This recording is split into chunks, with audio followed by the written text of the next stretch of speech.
eo amin'ny tontolo ny fitantanana dia zava-dehibe ry havana zany atao hoe porte-parole na mpitondra teny zany, porte-parole ny gouvernement, porte-parole ny présidence, tena hoe andraikitra tsy manam-paharoa zany, tsy latsa-danja noho ny andraikitry ny hoe ministre ny gouvernement ianao, tsy latsa-danja noho zany hoe présidente de la république zany ianao, zany hoe porte-parole, mpitondra teny, miandraikitra ny serasera, porte-parole. Rehefa fitinina ry havana ny afatry ny tompo ho antsika fiangonana anio dia azo lazaina tahak'izao hoe tady porte-parole Andriamanitra, tady porte-parole Andriamanitra. Tsy mora zany andraikitra zany ary rehefa mahita porte-parole sasany sika dia lasa ihany ny eritreritra eo ampijerena eo am-pianona azy eo to mampime koa zany porte-parole zany, to manala baraka ny mpanjakany ihany zany porte-parole zany. Fa androany le afatra dia mitady porte-parole tsy manala baraka azy Andriamanitra, zay ry havana le afatra androany, mitady porte-parole tsy manala baraka azy Andriamanitra, mitady porte-parole ny ray, mitady porte-parole ny zanaka, mitady porte-parole ny fanamasina. Afatra ho anareo rehetra tsy hanasa amin'izao fotoana zao zany. Zany no antom-pisitsika porte-parole Andriamanitra. Afatra ho anareo sy amperinasa tototry ny asa ka tsy manam-potoana, tsy manana eritreritra hoe ho porte-parole ny Andriamanitra. Afatra ho antsika fiangonana mitady porte-parole tsy manala baraka azy Andriamanitra. Ndia atombontsika eo amin'ny Korintiana 2 toko 7 hoy ny andiny 2 hoe ianareo, hoy ny apôstôly Paoly, ianareo no epistilinay voasoratra ato am-ponay sady fantatry sy vakin'ny olona rehetra. Epistily voasoratra ka vakin'ny olona. Zay aloha le porte-parole voalohany resahana ry havana. Tsy misokatra akory ny vavany na ny molony, fa vao mahita azy ny olona, vao mahita azy ny olona dia efa toy ny mamaky filazantsara, mamaky epistily. Ary ny olona rehetra, tsy ny mpino ihany, ny olona rehetra dia afaka mamaky an'izany epistily zany. Mitsatoka ato am-ponay pastera ry havana, le fanamarian'ny mpandinika manao hoe rehefa misy olom-baovao miditra amina fiangonana anankiray, ny roa apatelo ny fiangonana miditra amin'ny fiangonana, mijery an'le pastera izy, ny roa apatelo mijery an'le pastera, mbola tsy mihetsika, tsy mitory-teny le pastera, dia efa fantany hoe hiverina izy na tsy hiverina ao amin'ny fiangonana eo. Zany le hoe porte-parole, porte-parole. Tonga dia vakina. Ary inona no anoratana n'izany tenin'Andriamanitra zany ao amin'le epistily io? Hoy ny apôstôly Paoly hoe tsy nisoratana tamin'ny ranomainty fa nisoratana tamin'ny fanahin'Andriamanitra velona. Fanahin'Andriamanitra no nanoratana tato am-poko. Zany tenin'Andriamanitra zany, fanahin'Andriamanitra velona, andiny 7 no nanoratana tato am-poko. Io baiboly ray manontolo io, anika isaky mitebo io foko io, isaky mitebo io foko io dia mitebo tenin'Andriamanitra. Tsy nanao teolojia, tsy nanao sifala, tsy nanao sitela, tsy nanao zao fa navelako ny fanahin'Andriamanitra nanoratra tato am-boky, fa tsy takany tamin'ny andron'ny Mosesy, tamin'ny takela-bato lalàn'Andriamanitra.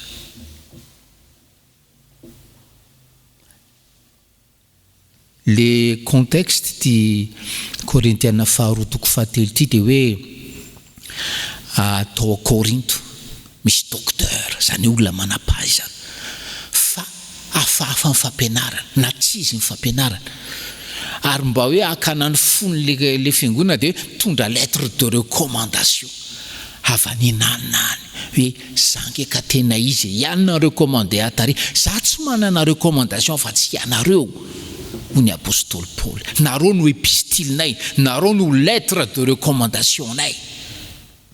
Ry havanao, rehefa mijery an'ity fiangonantsika ty ny olona, rehefa mijery anareo epistily ny olona, dia hoe misaotra an'Andriamanitra ve ny aminareo sy amin'ny pastero amin'ny fiangonanareo io, ny aminareo aloha, satria hoe voasoratry ny fanahy masina ao am-ponareo.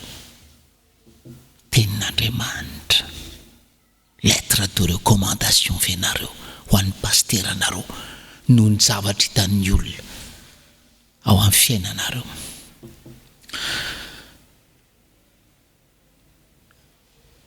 Tena mamperitreritra ary fianatra ry havana zavatra nataon'ny apôstôly Paoly raha nitaizany reto Korintianina reto izy. Ale fampietreretana sy le hoe fakana tahaka tsy fakana tahaka ho amin'ny fiangonana, fa araky ny fanaontsika to Isotry fitiavana hoe fakana tahaka amin'ny fitaizana ny ankonana, mba ho epistilen'Andriamanitra ny ankonantsika, ny zanantsika, ny vadintsika, mba hoe lettre de recommandation antsika eo anatrehany be sy maro sy eo anatrehan'Andriamanitra.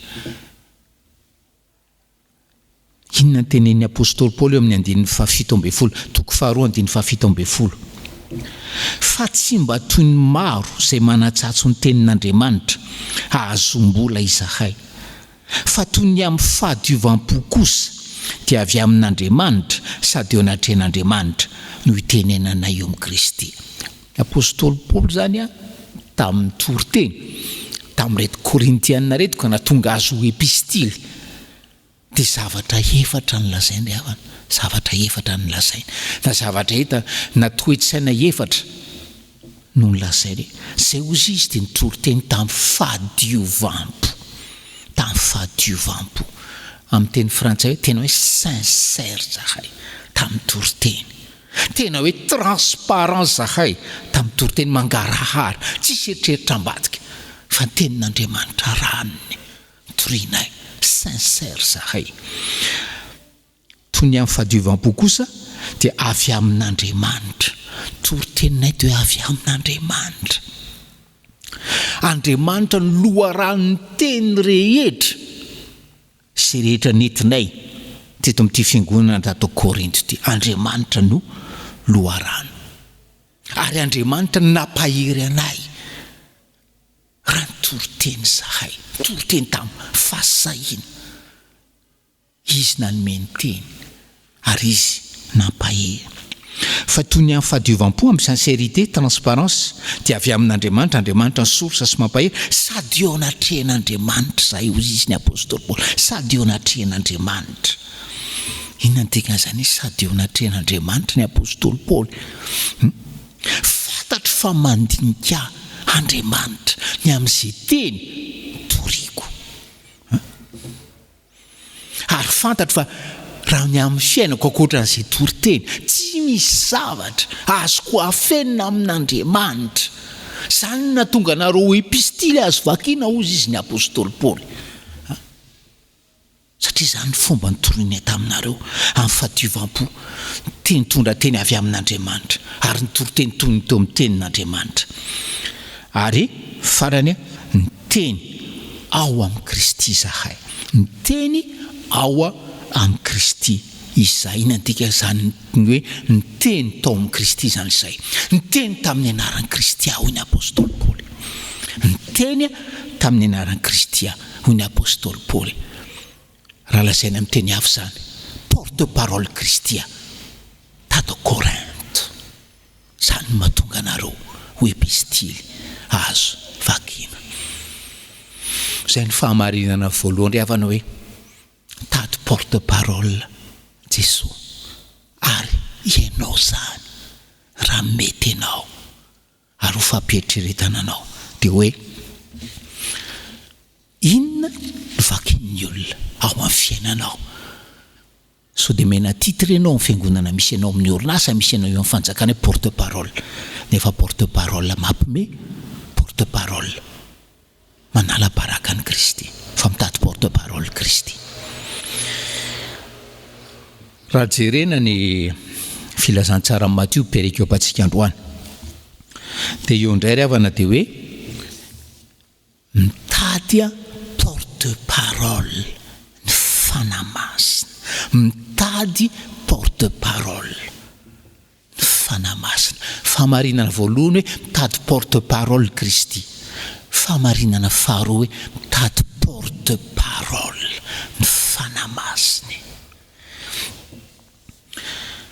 Iza no manana an'le profil ho porte-parole ny fanamasina. Fa voalaza teo amin'ny louange nanomboantsika an'izao fampom-pavana zao amin'ny 112 hoe indro izaho maniraka anareo ho tahaka ny ondra eo ampovoan'ny ambodia, koa endre tahaka ny menarana ary mora tahaka ny voromailala. Ny olona endry tahaka ny menarana ary tsotra tahaka ny voromailala, zany manana profil ho porte-parole ny fanamasina. Ny olona endry na fetsy tahaka ny menarana ary mora na tsotra tahaka ny voromailala. Efa voalaza tsara teo amin'ny louange teo ry havana hoe ary tsy mampino zany raha tsy manokatra baiboly ianao hoe programan'Andriamanitra raintsika, programan'i Jesosy ho atsika fiangonana, ho atsika mpiangona, ho atsika mpianana, dia io za maniraka anareo eo ampovoan'ny ambodia. Rehefa eo ampovoan'ny ambodia nareo sao dia kitian'ny devoly ka hoe nidibingo ihany tsy nanira teny ianao hoe fa ny tompo no naniraka anao eo ampovoan'ny ambodia. Ny ampovoan'ny ambodia dia ny sinadriona aty am-piangonana ianao ampovoan'ny ambodia. Ny ambodia dia ny mpanapaka sy ny mpanjaka eo amin'ny fiarahamonina tapahan'ny fanjakana ianao eo ampovoan'ny ambodia. Eo anivon'ny ankonanao ianao mbola eo anivon'ny ambodia, ary ny tompo no maniraka anao eo afoan'ny ambodia ravanao. Dia tenenina ianao hoe profil tedaviko hoy ny fanamasina, satria mitady porte-parole ny fanamasina. Profil tedaviko dia olona endry na fetsy tahaka ny menarana, na olona ary olona tsotra mora fanahy tahaka ny voromailala. Mora ampitenenana zany havana, fa tena hoe sarotra iainana. Ahoana moa zany? Le ambodia ve ilaina zavainy? Ny ambodia dia karazana alika tena hoe vaventy, ary alika tena hoe faran'izay masika dia masika zany ambodia misy manodidina antsika zany. Ary olona ary alika mandeha amin'ny andiany fa tsy mba mandeha rery, zay magravy azy. Eo ampovoan'ny ambodia zany ianao. Dia inona zavatra tenenina? Endre fetse tahaka ny menarana. Mahafinaritra le tena mpandinika anankiray, fetse tahaka ny menarana. Menarana ozy izy faible, donc tsy maintsy fetsy izy, satria izy faible dia tena hoe elany ok'izany, zany hoe hiady zany, tsy te hiady zany menarana zany raha tsy efa tsy fidina azy. Zay le izy ry havana. raha misy ambodi zany eo aloha mitsoaka ihany raha mbola azo atao. Le menarana manodidinao, le vady, le zanaka, ray aman-dreny, mpiara-manompo, mpiara-miasa, fataro ny toetrany. Le olona ifaneraserahanao sy ifampiraranao, tsoay raha mbola azo atao, elo raha mbola azo atao. Zany hoe miady zany, c'est le fahafetsen'ny menarana zay. Fa akory atao rehefa tsy maintsy atrikady, toy izy tompo hoe eo amin'ny fanamasina. Fa tsy miteny fotsiny izy hoe fetse endre tahaka ny menarana ary mora. Ny profila tedavana tsy hoe olona fetsy fotsiny fa hoe fetse ary mora. Le hoe olona le hoe mora dia tena hoe olona tsotra zany. Ao ihany le hoe bonaika mora fitahana fa mila mianatra tsotra ianao. Ary ny tompo no mampianatra antsika an'izany. Raha fetsy fotsiny ianao raha efa rehefa ela ny ela dia lasa manompy any fahafetsen'ny devoly. Fa tsy maintsy fetsy ianao sady tsotra tahaka ny voromailala. Zay zavatra anankiroa zay no akamin'ny profily tediavin'ny tompo riavana.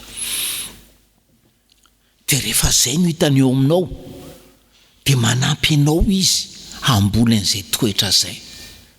Ary rehefa zay ny toetra ny hitanao aminao, io ary ianao fa totsy fanenjena hoentina any amin'ny tribonaly, eo le mpanenjika iny nolazainao. Aza manahy hoy ny 9:7, aza manahy amin'izay fomba itenenanao na zay olazainareo, fomenanareo amin'izany io izany zay olazainareo, fa tsy anareo no miteny fa ny fanahy ny rainareo, ny fanahy ny rainao. Ry havanao, aza manahy intsony ny ampanenjika anao, aza manahy intsony ny ampanenjika anao. Ny tompo no mampandalo anao amin'izany fanenjena zany. Ary io circonstance-na fanenjena io tena hoe occasion hitenenanao amin'ny ray hoe tanako amin'ny teninao ianao Jesosy, tena te hahen'ny fanahy aho, manome teny aho, te hahen'ny fiain'ny fanahy, manome teny aho amin'izao fotoana zao sy amin'izao toerana hanenjena zao. Ary izy no hanome teny, ary dia za porte-parole ny fanamasina. Tsy amin'ny andro ny krizy ihany, tsy amin'ny andro ny fanenjena ihany, fa amin'ny andro mpiainako rehetra hoe ny fahasambarako izay teny aloky ny vavako. Dia tena hoe teny avy amin'ny fanamasina, tsy hoe teny anakombona ny vava mpanenjika fotsiny, fa tena hoe faly ahy za zao porte-parole ny fanamasina. Famarinana farany dia zao, Andriamanitra raintsika ry havana, Andriamanitra raintsika dia mitady porte-parole ihany koa. Jesosy mitady porte-parole hoy ny apôstôly Paoly. Fanamasina mitady porte-parole hoy Jesosy tao Matthieu tao. Andriamanitra koa, Andriamanitra raintsika mitady porte-parole. Ao amin'ny Deutéronomie 4:7 miresaka any Mosesy ny soratra masina. Dia zao no ilazan'ny soratra masina ny Mosesy amin'ny 9:10 zay tsy péricopes fa juste après les péricopes zay farany amin'ny 9:6 ary tsy nisy mpaminany intsony ny seho teo amin'ny Israely tahaka ny Mosesy, zay fantatry Jehovah ny fanatrika. Tsy nisy mpaminany intsony teo amin'ny Israely tahaka ny Mosesy, zay fantatry Jehovah ny fanatrika. Mosesy zany ry havana eto ambara hoe ilay lehilahy nanana fifanatrehana manokana tamin'ny Jehovah, ary tsy nisy tahaka azy intsony tamin'ireo mpaminany zay nandimby azy. Ary io Mosesy io ry havana, io Mosesy io no hoe porte-parole Andriamanitra. Andriamanitra zay antsointsika hoe ray. Zany mahatonga itsika teny eto amin'ity fahamarinana fahatelo ity hoe porte-parole ny ray Mosesy. Porte-parole ny ray izy. Nanolorany ny didi folo tany Sinai. Fa porte-parole ny ray izy amin'ny akapomben-javatra satria fanatry tava tamin'Andriamanitra hoy ny soratra masina toy ny sakaizan'Andriamanitra. Ka zay resany teo, zay resany tamin'izany tamin'Andriamanitra ray dia ny zaray tamin'ny fiangonana. Zaray tamin'ny fiangonana. Zany ty Mosesy ty ry havanao, porte-parole ny ray. Ary inona fa hoe natonga ny vahoaka zanak'Israely ho tena tia aza satria hoe mamy miteny hoentin'ny Mosesy, fantany amin'ny Mosesy fanatrika amin'ny ray, tondra ny tenin'ny ray. Tena mamy hoditra tamin'ny vahoaka Mosesy. Ary rehefa maty izy, ozy izy le perikopantsika, rehefa maty izy ozy izy le Deutéronomie 34 izy ary nalevin'Andriamanitra tao Andoasa tao amin'ny tany Moab, tandrifiny Bet-peora izy, ka tsy misy olona mahalala ny fasany mandrak'androany. Fantatr'Andriamanitra ny fitiavany zanak'Israely any Mosesy ry havanao. Ka rehefa maty Mosesy, Andriamanitra mihintsy any an-danitra sika antanitsika Andriamanitra, ahoana marina moa nandevenanao Mosesy, naneraka anjely hoe enao sa izy. Fa ny zavatra lazain'ny soratra masina dia tsy misy olona mahalala ny fasana mandrak'androany. Maninona ny tsy misy olona mahalala ny fasana? Tsy tian'Andriamanitra hoe lieu de pèlerinage, tsy tian'Andriamanitra hoe idolatrien'ny zanak'Israely mosany Mosesy. Porte-parole n'Andriamanitra ray zany Mosesy ry havanao, porte-parole ny raintsika. Maro ny zavatra mety hoe atserovana ny Mosesy ry havana. Raha tsy ilazany hoe loza folo, raha hoe hanafaka ny zanak'Israely Andriamanitra hoe ny raha ny sahona ny moka ny lalitra ny aretina ny vai ny avandra ny valala ny espito ny lama toy ny Egyptiana ringana Mosesy daholo. Zany Mosesy nahita an'izany. Fa ny zava-dehibe amin'ny Mosesy dia zavatra roa eto am-pamaranana. Ny voalohany dia nilazaina teo hoe izy zay hoe ny fanatrika Jehovah miteny ny fanatrika tamin'ny Mosesy, Exodus 3:32. Zay ny zavatra voalohany. Fa ny faharoa, ary ty tokony apetrehitra antsika zay candidat porte-parole Jesosy, porte-parole ny fanamasina, porte-parole n'Andriamanitra ray, tena sarotiny amin'ny teniny Andriamanitra, sarotiny amin'ny teniny Andriamanitra ry havanao. Fantatrao hoe maninony Mosesy tsy nahavelan'Andriamanitra hiditra na dia hoe sakaizany ary, tsy nahavelan'Andriamanitra hiditra tany Kanana satria nandika ny teniny indray mandeha tao amin'ny soratra masina. Ao amin'ny Nomeri 20 no ahitana an'izany ry havana. Aninefitra moa zany ny tantara mitranga. Dia zanak'Israely ohatra antsika fiangonana monina lava, jamais satisfait, fa monina lava.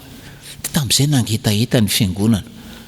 Dia niteny tamin'ny Mosesy Jehovah, niteny tamin'ny Mosesy Jehovah. Zay le porte-parole ny Mosesy hoe Nomeri 24 hoe alao ny tena ka vorinao sy arena rahalahinao ny fiangonana ary eno kely tsara mitenena amin'ny vatolampy eo imasony dia ampiboiboika ny rano izy ary mitenena amin'ny vatolampy eo imasony. Mitenena amin'ny vatolampy hoy Jehovah, mitenena amin'ny vatolampy. Vorian'ny Mosesy sy Arona teo anoloan'ny vatolampy fiangonana dia hoy ny Nomeri 22 hoe ary Mosesy dia nanainga ny tanany ka nikapoka ny vatolampy indroa tamin'ny teny dia niboboika be dia be ny rano. Tena tesitra Jehova. Napopoboky arano izy, okey? Fa tena tesitra izy, tena tesitra izy. Ozy izy Jehova hoe tsy nino ahy ianareo anamasina eo mason'ny zanak'Israely dia tsy hitondra izao fiangonana izao ho any amin'ny tany izay nomeko azy ianareo. Fa inona ny zavatra nitranga? Inona ny zavatra nitranga? Mangaitahita ny zanak'Israely mamindra fo Andriamanitra eo anatrehan'ilay fimonomononana. Io misy vatolampy ozy izy Jehova. Vory eo anatrehan'io vatolampy io anoloanan'io vatolampy io ny fiangonana dia mitenena amin'io vatolampy io. Inona natao Mosesy? Tsy niteny tamin'ilay vatolampy izy, nanainga ny tanana izy, nikapohany, nikapohany indroa ny vatolampy. Tsy mendrika ny porte-parole zany ry havanao. Tsy mendrika ny porte-parole n'Andriamanitra zany. Ary zany no lesona ho antsika. Oka eto tsisy anao kapobatana hoe taona koa e. Vahoaka nge nangaita ety e. Malemy izy e. Dia monomonony izy e. Miboboka nge le rano e. Non. Rehefa miteny Andriamanitra hoe teneny ny vatolampy dia teneny ny vatolampy. Fa aza kapohana ny vatolampy. Aza kapohana indroa ny vatolampy. Tsy mendrika ny porte-parole n'Andriamanitra zany. Inona tanteraka ry havana. Fa raha ny soratra masina ny jerena namendra fo tamin'ny Mosesy Andriamanitra ary miandry antsika any an-danitra Mosesy ankehitriny. Fa ho antsika misy lesona zany zay teo porte-parole ry havana. Okenao porte-parole modely amin'ny fakatoavana tenin'Andriamanitra. Tsy enao indray ny teny aza dia fanatika ohatran'izany, aza dia terisaina ohatran'izany, tiana koa mahasamihafa an'izany. Oka tsy ho izah, oka tsy hanao zany ry havanao. Fa ny firariana ho antsika dia porte-parole tena hoe mankalaza ny voninahitry ny tompontsika. Porte-parole n'Andriamanitra ray, porte-parole ny Jesosy zanaka, porte-parole ny fanamasina. Ka rehefa vita ny asantsika ety na afaka adiny ray azy dia mamantanare ho aminareo fahasoavan'ny tompo.